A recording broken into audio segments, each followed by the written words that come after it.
Good morning, everybody. This is a special segment because I don't have the live tonight. I have a little extra time today.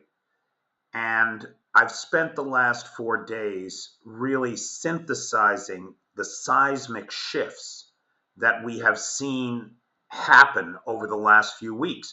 And I don't think anybody should underestimate the importance of these shifts.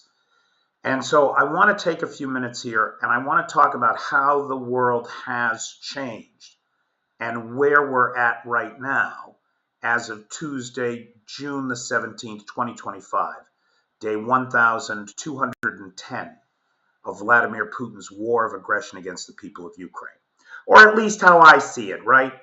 So last night here in Kyiv was one of the deadliest drone strikes that we have seen of the war. There's at least 17 people dead, an entire apartment block demolished, everybody in there, hiding in the hallways, cowering in their bathtubs from drone strikes of 440 drones plus 32 missiles.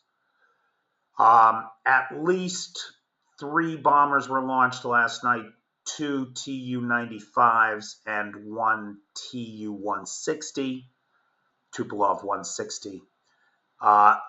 Those things can carry a lot of bombs, like upwards of a dozen. And we saw 32 missiles come in last night. There were also missiles launched from ships at sea in the Black Sea. So it was a loud night. It was a deadly night. As I said, the count now stands at 17 dead in Kyiv. Kyiv seems to have been the focus of the attack, as there are over 75 injured as well here in Kyiv. And for the whole country, all up, there's only about another 2 to 3 dozen wounded at this time. So Kyiv was clearly the target. Now, in terms of the defenders, right, I often make the claim that I'm fortunate. Don't worry about me. I live in the best protected airspace in Ukraine, and it is true I do. Last night's interception rates were 91% for drones, all up, and 81% for missiles. I mean, the defenders of this nation do such an astonishing job guarding us all in our sleep. You have to stand in awe of them. At least I do. Now, this was one of the largest drone strikes of the war, and we have seen 5 of the top 10 biggest drone strikes since Operation Spiderweb. Operation Spiderweb does seem to have changed a lot of the narratives. In Operation Spiderweb, we saw the Ukrainians firmly kick one leg of Russia's nuclear triad out from under it. Huge, billions of dollars worth of very high-end equipment destroyed by cheap drones. And one of the things that I never reported on, because I found it out after most of the reporting was in on this, and then we got to the live ban, I assumed that they had a satellite uplink and repeater in the cargo containers. That does not seem to be the case. Are you ready for this? It appears as though the Ukrainians hacked the cell towers of the Russian Federation to carry the signals that controlled the drones. Like, unbelievable. Unbelievable. So Operation Spiderweb has changed the world. It has pissed Trump off to no end and Putin. And Trump is more firmly in support of Russia than ever. He's at the G7 today bitching about what a mistake it was to throw Russia out of the G8. Now, some other things to think about in terms of how it has changed the world. Now, I am not going to play this whole thing. It's 11 minutes long. I tell you what, I'll publish the whole video on the Patreon so you can watch it. But I just want to listen to the first minute here of what this guy is saying. Now, who this guy is a Russian mill blogger. He's part of that ultra far right nationalist crew that acts as a megaphone for all things Kremlin. But listen to what he's saying today, or at least since Operation Spiderweb. There are no safe places anymore. I don't know what will happen next. A difficult and protracted conflict. I'm not talking about the collective West. I'm talking about the Ukrainians in their pure form. Cunning, dangerous. Okay, now we get a lot of commentary from the Ukrainian side after that. But the fact is that people who are not afraid to look at the facts inside Russia are finally acknowledging the enemy that Ukraine is, the capable, competent, dangerous enemy, and that Russia is really paying for the mistake of coming into Ukraine. Now, that does not mean that these guys don't think that Russia will still win and can't win if they just do things even worse than they've been doing, which is, so I'll post that video up and you can take a look at it. But there is a shift. One of the shifts are these mass bombardments of Kyiv, like we saw last night. And, as I said, as we've been seeing since Operation Spiderweb. Now, a lot of people are suggesting that this is retribution for Operation Spiderweb. I don't believe that that's the case. I'll tell you why. Because we've seen a proportionate increase in drone attacks against Ukraine as Russian production of drones has been rising. And they just got themselves in a position where they were able to produce 5,400 Shaheds a month. Half of them attack drones, half of them decoys. But 5,400 a month. At 5,400 a month, it means you can afford to do attacks like this 10 nights of the month. And right now, as far as I can tell, Russia's on track to do just that. The other nights they send 100, less than 100. But I think you can bet your bottom dollar that we're going to see these 400 plus attacks, 300 plus attacks, at least 10 nights a month. Now, that assumes that the Russians can continue their drone production the way that they have been. And I'm not entirely certain that they can. And here's why. Because the Ukrainians have been hitting the means of drone production, right? They hit the Konstat plant outside of Moscow. The roof of that plant has collapsed. That plant is out of business. That was a major drone manufacturing facility. They hit the drone plant in Zaporizhia, which was a key drone assembly point and arming station before launch into Ukraine. Big deal. They hit the drone plant in Tatarstan, right? We believe that the final production line there had just been repaired when the Ukrainians hit it again, shutting it down again. That's good news. The Tambov ammunition plant, or gunpowder plant, is no more. It doesn't exist. Biggest gunpowder manufacturing facility in Russia, hit like 5 times by Ukrainian drones. It survived every attack.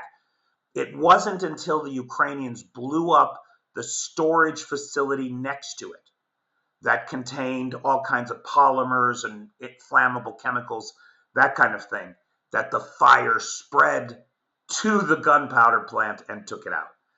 So Tambov is offline.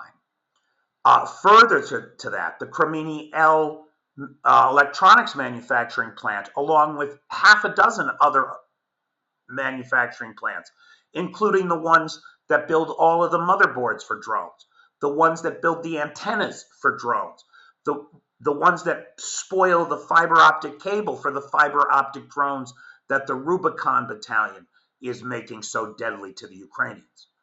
All hit. So how resilient Russian manufacturing is, we're going to see over the next 3 to 6 months. Will they be able to replace these facilities? Will they be able to repair these facilities with impunity? Will they be able to continue the scaled manufacture of drones? That remains to be seen. Russia's got deep pockets. It's got lots of resources. But those resources are being expended at an increasing rate with little return value. That is for sure. One of the places where the world is absolutely changing is the question of air superiority in Ukraine. On the 7th of this month, June 7th, 2025, we saw the first F-16 destruction of a Russian fighter jet. So the first F-16 kill was a Sukhoi 35 multi-role fighter bomber. This is one of the planes that carries the heavy Fab 500 bombs and drops them on the front line, right? Or on Ukrainian cities, for that matter. Kherson's been hit by them, Kharkiv's been hit by them, Sumi's been hit by them, Mykolaiev's been hit by them, right? They target civilians using these planes. The F-16 would not have been able to take that plane out by itself. It was assisted with a targeting solution from one of those Swedish AWACS. So it looks like the AWACS are here, they are doing their job, and they are helping the Ukrainians to establish air superiority over the battlefront. Now, that is not the only place we are seeing the Ukrainians establish air superiority. And having air superiority changes the game.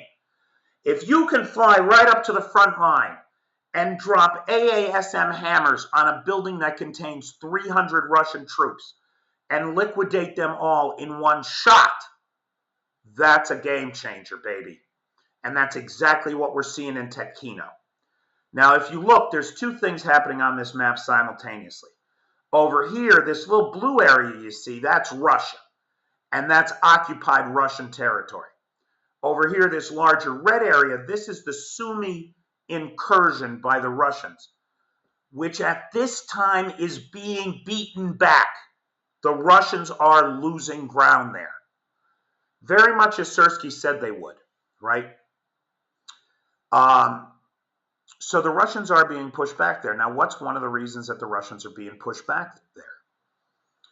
They're being pushed back there, we believe, because their reserves are being diverted over here to Tetkino. Why?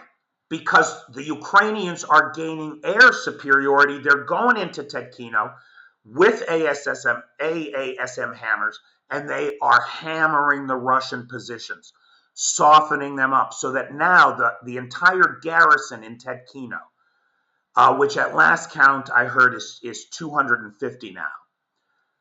Reserves were sent in, right? Reserves that should be going into Sumy.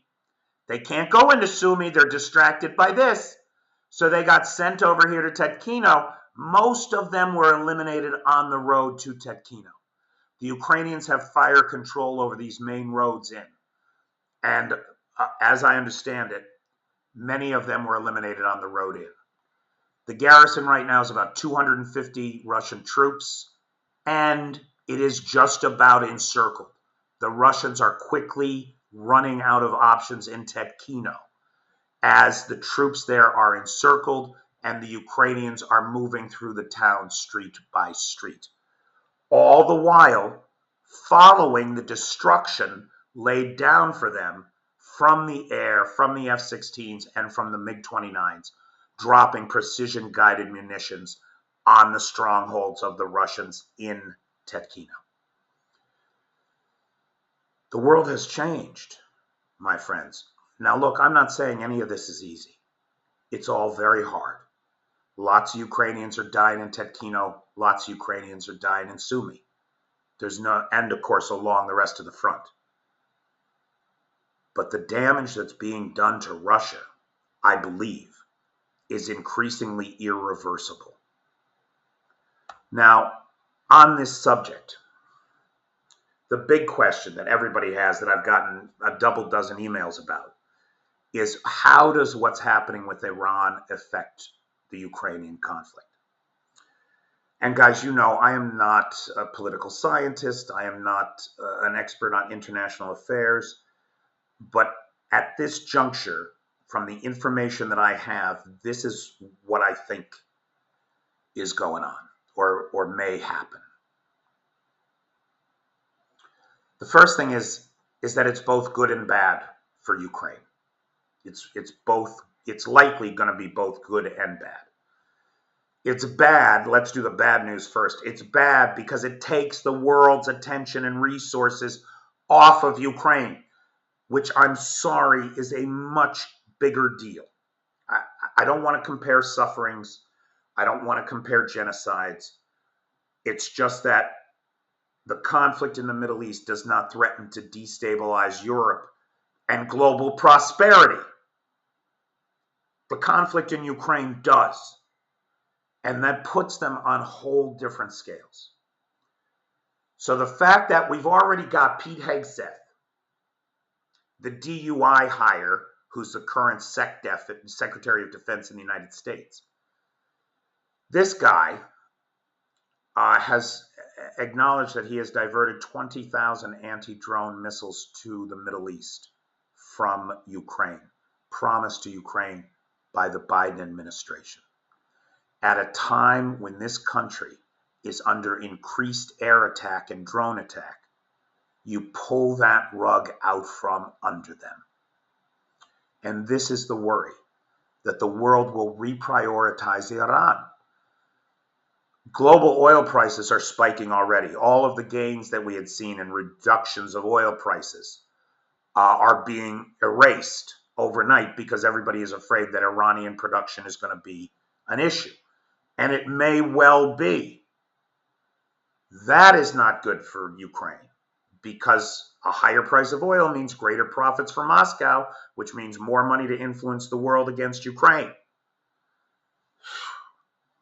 So none of that is good for Ukraine.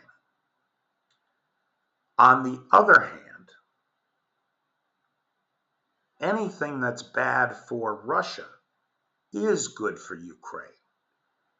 And Russia losing a critical ally right now, right? We're talking about drone production.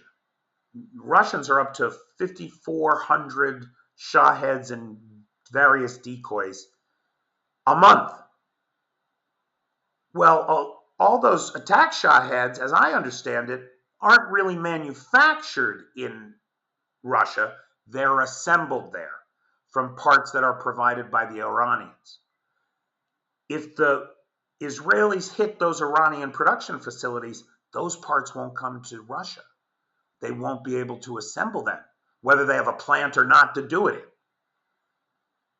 That has a potential to be very good for Ukraine. It could be as well that Iran, facing a war of its own, will choose not to export its weapons, especially because Iran never received, as to the best of my knowledge, the S-400s that were promised to it when they signed their bilateral security agreement with Russia just 4 months ago. So for the world, watching Russia be able to do nothing to support its ally that it's in this security arrangement with, because it's got its hands too full, is good for Ukraine because it undermines Russia's power in the world. So there's a lot to this, and as more information becomes available, we'll explore it some more.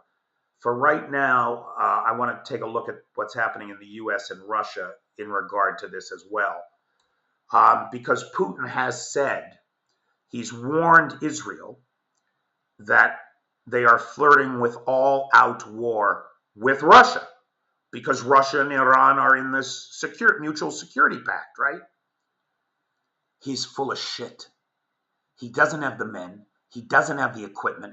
There is not shit he can do to help Russia or to help Iran, at least not in any meaningful way that I can see at this juncture.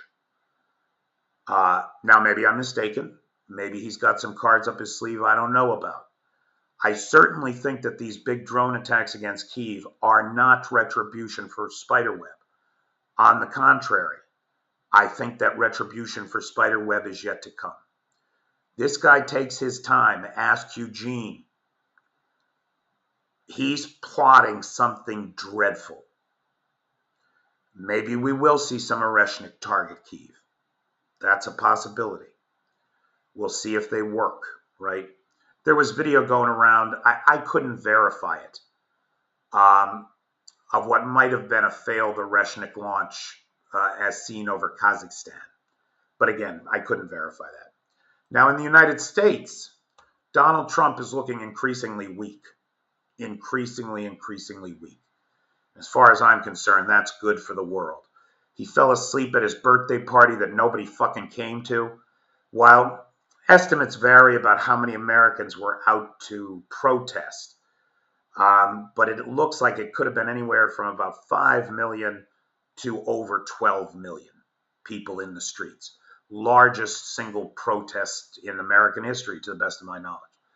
And it is about time, America, get off your ass and arrest the president. This administration keeps embarrassing itself and the country in the worst possible ways. This is an official Flag Day post from the Department of Defense, and it features the Russian flag twice. It's like they're not even hiding who they are anymore. They are so confident that they have enough people positioned and enough thugs to do their bidding that they feel that they can do this. On Flag Day, desecrate the vision of the American flag with the flag of the subversive, malign foreign power that is currently chopping up the U.S. federal government.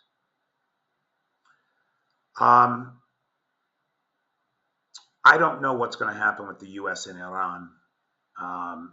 Trump hates these motherfuckers, and he is doing more for Israel right now than he has ever done for Ukraine. Right now, you've got American bombers and fighter jets and offshore assets taking out drones and missiles coming into Israel, something NATO and the U.S. have failed to do for 3 years, 4 months, and 16 days here in Ukraine. No, it's more than that. Sorry, 23 days. Sorry, 23 days. Pardon me. Anyway, so guys, with the live off, I thought I would get this together for you. To me, there are seismic shifts going on in the world and in this conflict. We are at the most dangerous time. I absolutely believe that. I'm Peter Alexievich. That's me everywhere. That's me on TikTok and PayPal. If you subscribe with Apple Pay, please change your payment method like Dawn did recently. Thank you, Dawn. Apple Pay takes 30% of what you contribute to the channel. It's ridiculous. And not only that, they hold the other 66% for freaking 75 days. So if you're using Apple Pay, please change your payment plan. Thank you, everybody. I will not see you on the live tonight, but there will be videos forthcoming on the Tickety Talk. Take care.